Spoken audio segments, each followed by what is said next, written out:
Vous pouvez être bien habillé, soigné et même avoir une bonne posture.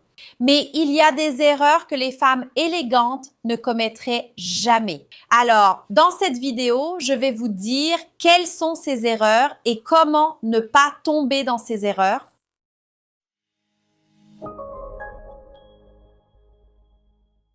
Bonjour, ça va? Je suis Juliana Santiago, consultante spécialiste en étiquette.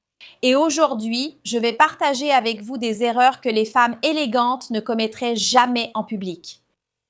Des situations et des attitudes qu'une femme élégante n'adopte jamais. Alors, venez avec moi, cette vidéo est très spéciale et je pense que vous allez beaucoup l'apprécier. Le premier point, c'est parler trop fort. L'élégance est très liée à la discrétion. Bien sûr, vous pouvez être authentique, avoir de la personnalité, être une personne heureuse, une personne joyeuse, une personne avec une bonne énergie. Cependant, malheureusement, cela ne sert à rien de vouloir parler très fort, d'être trop exagéré. Et je pense que cela risque vraiment de vous faire paraître peu élégante. Alors, faites très attention à votre ton de voix et surtout au ton de voix que les personnes utilisent dans la conversation à laquelle vous participez. Ce mimétisme est une technique de langage corporel très intéressante qui met l'autre personne très à l'aise. Donc, par exemple, lorsque vous traitez la personne de la même manière qu'elle vous traite, que ce soit par les gestes ou par le ton de voix, vous vous alignez sur cette personne. Cela, d'une certaine manière, crée une empathie où cette personne se sent à l'aise. Elle comprend que sa façon d'être, sa manière d'agir est une manière rassurante, c'est une manière accueillante, disons-le ainsi. Et donc, si vous finissez par reproduire cela aussi dans la conversation, c'est très positif pour votre relation. Cela met l'autre à l'aise et vous vous en sortez très bien. Parce que vous finissez par ressentir que vous êtes sur la même longueur d'onde que la conversation, surtout quand il s'agit du ton de la voix. Une chose qu'une femme élégante ne fait jamais en public, c'est d'exposer sa vie personnelle en public. Donc, même si souvent vous traversez un moment délicat, parfois dans votre relation, parfois votre mari a fait quelque chose que vous n'avez pas aimé, ou si vous traversez une situation difficile qui va exposer d'autres personnes, vous devez faire très attention à qui vous allez en parler. Bien sûr, il y a des situations où vous êtes avec une amie très proche, vous êtes à une fête, mais vous êtes en pleine conversation avec une amie intime et vous voulez prendre un ton plus confidentiel, plus dans la confidence. D'accord, mais exposer trop votre vie privée au milieu d'un groupe avec beaucoup de gens, parler trop de vous, de votre relation, cela peut être perçu très différemment par les autres. Chaque personne a sa propre vie, chacune a son histoire, elle a son parcours. Et alors, qu'est-ce qui se passe? Quand elle vous voit exposer votre relation, quelque chose de très personnel aussi, quelque chose d'intime de votre vie, elle va avoir une interprétation qui bien souvent n'est pas celle que vous souhaitez. Et si vous faites cela dans une conversation de groupe, plusieurs personnes vont avoir d'autres interprétations. Et cela peut finir par créer une image négative de vous, n'est-ce pas? Parce que très souvent, on finit par partager des choses intimes. Après un certain temps, vous vous réconciliez avec votre mari, enfin, tout redevient normal. Alors, faites très attention au sujet que vous allez aborder dans les conversations de groupe surtout. L'utilisation excessive du téléphone portable est aussi un autre point que nous devons surveiller. Et vraiment, c'est quelque chose qui arrive très souvent, n'est-ce pas? Par exemple, en public, vous passez votre temps à prendre des photos et à utiliser votre téléphone. Vous consultez sans cesse le fil d'actualité sur votre téléphone pour tout suivre et chercher. Calmez-vous. Si vous avez besoin d'utiliser votre téléphone ou si vous voulez montrer quelque chose à quelqu'un, faites-le rapidement puis rangez votre téléphone. On ne peut pas montrer ou laisser entendre aux autres que ce qui se passe sur votre téléphone est plus important que ce moment, que cette rencontre. Je pense que c'est intéressant d'observer cela et d'y prêter une certaine attention, tu sais, pour pouvoir vraiment garder nos relations plus authentiques.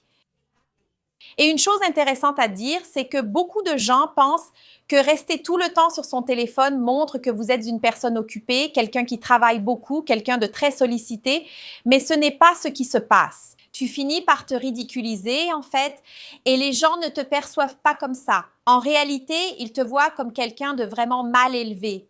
Interrompre les autres personnes est aussi un point qu'on doit mentionner dans cette vidéo. Toutes les personnes qui manquent d'élégance interrompent les autres au milieu de leurs phrases. Donc, la personne commence à dire quelque chose, elle interrompt tout le temps. Elle finit par arrêter la conversation au milieu du groupe. Donc, vraiment, ce n'est pas approprié. Ce n'est pas acceptable que vous fassiez cela. Et chaque fois que quelqu'un commence à dire quelque chose, si vous remarquez que vous avez quelque chose à ajouter, attendez que l'autre personne parle, attendez qu'elle termine sa phrase avant d'apporter votre point de vue. Et un point important. Si vous êtes une personne qui a l'habitude de parler très vite ou qui parle avec un débit de mots élevé, que vous arrivez à dire beaucoup de choses en très peu de temps, je vous recommande de faire ceci.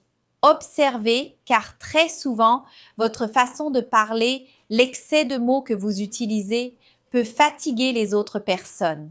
Elles n'arrivent pas à parler ni à dire quoi que ce soit, car vous ne faites aucune pause en parlant. Alors, faites bien attention à cela pour que votre conversation, votre échange avec les autres personnes soit plus positif. Vous savez, ce sujet dont j'ai parlé à propos de l'effet miroir, d'observer comment est l'autre pour comprendre comment vous allez maintenir cette communication de manière plus assertive, c'est essentiellement cela, se plaindre tout le temps. Je pense qu'une femme élégante ne passe pas son temps à se plaindre car cela transmet une très mauvaise énergie à l'environnement, à l'endroit où elle se trouve. Donc, cette personne qui, pendant une conversation, ne sait que critiquer les autres, la nourriture, l'environnement, la chaleur, les vêtements et aussi parler mal des autres personnes, non. Personne n'aime rester près d'une personne qui ne fait que se plaindre, qui n'a qu'une mauvaise énergie ou qui aborde des sujets négatifs ou qui veut parler mal des autres. Donc, non, tu vois? Non, maltraiter les employés. Je pense que c'est un sujet dont j'ai déjà parlé dans une vidéo récente ici sur la chaîne. Si je ne me trompe pas, j'en ai parlé dans la dernière vidéo, on ne peut pas maltraiter les employés. Beaucoup de gens pensent que si vous êtes élégant, vous traitez bien vos pairs, les personnes qui sont proches de vous, vos amis, vos collègues de travail, alors tout va bien. Mais les gens observent aussi comment vous traitez les autres personnes, les personnes qui vous servent, les personnes qui vous fournissent un service. Donc, si vous êtes dans un restaurant, que le serveur arrive et que vous le traitez mal, les personnes qui discutent avec vous observent, elles remarquent et elles vous considèrent comme quelqu'un de mal élevé. Elles vous trouvent complètement négative et sans élégance. Un point intéressant à aborder, c'est la question de l'habillement. Je ne considère pas que l'habillement soit un point clé pour être une personne élégante, tu sais? Mais quand on parle d'être en public comme ça, ce que tu portes, comment tu te présentes dans cet environnement, ce que tu affiches, ça fait vraiment une grande différence dans la façon dont les gens te perçoivent. Et l'adéquation est la clé pour être bien habillé dans n'importe quelle situation. Et une personne élégante suit ce principe d'adaptation sans trop s'exposer, surtout en ce qui concerne l'exposition du corps. Elle observe très bien l'endroit où elle va afin de pouvoir choisir comment elle va s'y présenter, quels vêtements elle va choisir. Tout cela constitue un facteur essentiel pour une personne élégante. Et c'est une personne qui détient vraiment la clé de l'élégance, qui sait vraiment comment se comporter. Donc, c'est intéressant d'en parler. Et si tu es toujours par ici, que tu veux devenir une personne plus élégante, abonne-toi à la chaîne, regarde les vidéos, aime aussi ce contenu et suis-moi sur les réseaux sociaux car je t'attends toujours avec plein de contenu. Parler mal des autres est quelque chose qu'une personne élégante ne fait vraiment pas en public. Pourquoi?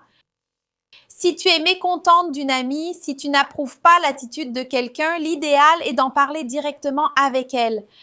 Et il ne faut pas créer des groupes de discussion, des petits cercles de conversation pour que cela se répande et que les gens remarquent que tu parles mal de quelqu'un.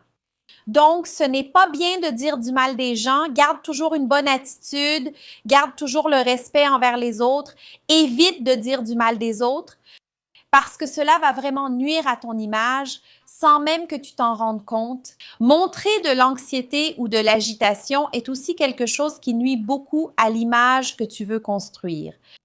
Donc, par exemple, une personne qui passe tout son temps à toucher ses cheveux, qui a l'habitude de remuer sans cesse les jambes, qui craque trop souvent ses doigts, tout cela, ce sont des comportements qui montrent trop d'anxiété, que tu es une personne agitée, que tu n'es pas à l'aise dans cet environnement, des choses qui montrent que tu n'es pas une personne sûre de toi. Ça ne va vraiment pas apporter ce facteur d'élégance et ce n'est pas non plus quelque chose qu'une femme élégante fait en public.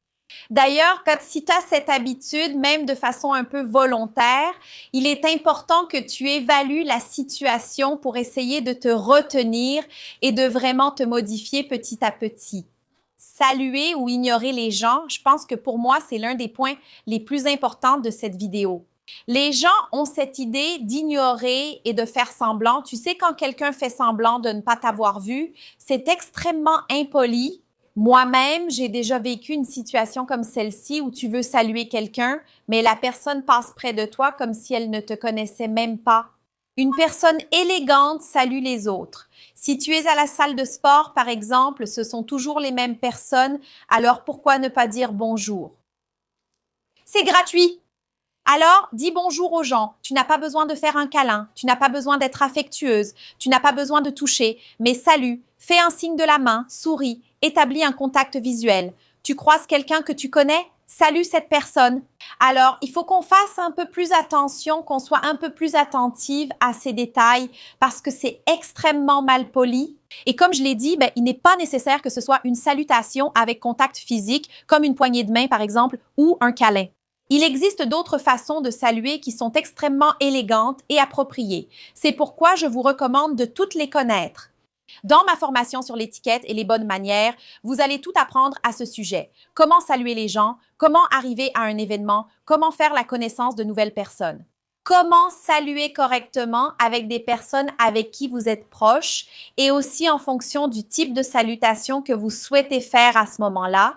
Il existe aussi l'étiquette à table, au restaurant, lors des fêtes et l'étiquette numérique. Si vous souhaitez participer à cette formation, pointez votre téléphone portable vers le QR code qui se trouve ici à côté, ouvrez la description de cette vidéo, il y a un lien, cliquez sur ce lien dans la description et découvrez notre formation qui a déjà été suivie par des milliers de personnes.